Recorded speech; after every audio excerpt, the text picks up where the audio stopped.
Монгол улсад анхны төрийн захиргаа төрийн удирдлагын магистрийн сургалтын хөтөлбөрийг удирдлагын актем 1997 оноос хэрэгжүүлсэн.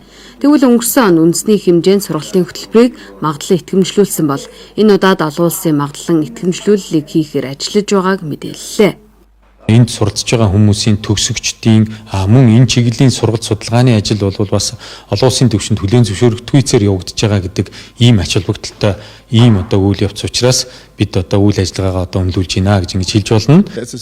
За дэлхийн нийтээр төрийн захиргааны тулгымцсан асуудлууд олон бий. За тэр дундаа захим засаглал, улс төрийн үйл ажиллагаагаа сайжруулах явдал нь чухал байна.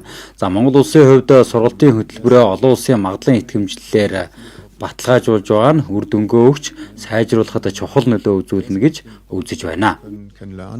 Олон улсын магадлан итгэмжлэлийг боловсролын магадлан итгэмжлэл үндэсний зөвлөл болон холбооны бүгд найрамдах Герман улсын аквин чанарын баталгаажуулалтын байгууллагын хамтарсан шинжээчдийн баг ажиллаж байна.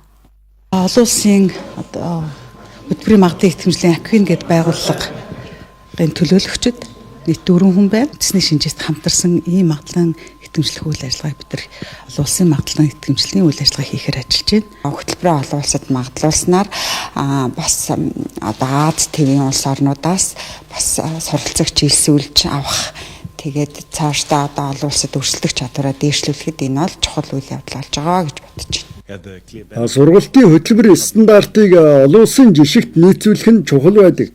Тиймээс Монголын төрийн албан хаагчдыг удирдлагын актемд суралцахад дэлхийн жишгт нийцсэн чанартай сургалтын хөтөлбөрийг хэрэгжүүлэх зорилгоор ажиллаж байна. Магистрийн сургалтын хөтөлбөрийг олон улсын түвшинд магадлан итгэмжлүүлэх бэлтгэлийг сүүлийн 5 жилд хангасан мэдээллээ. Энэхүү олон улсын хамтарсан итгэмжлэлийн шинжээчдийн баг 2 өдөр удирдлагын актемийн удирдлага болон багш бүрэлдэхүүнтэй уулзаж сургалтын үйл явц чанарын баталгаажуулалт үр дүнг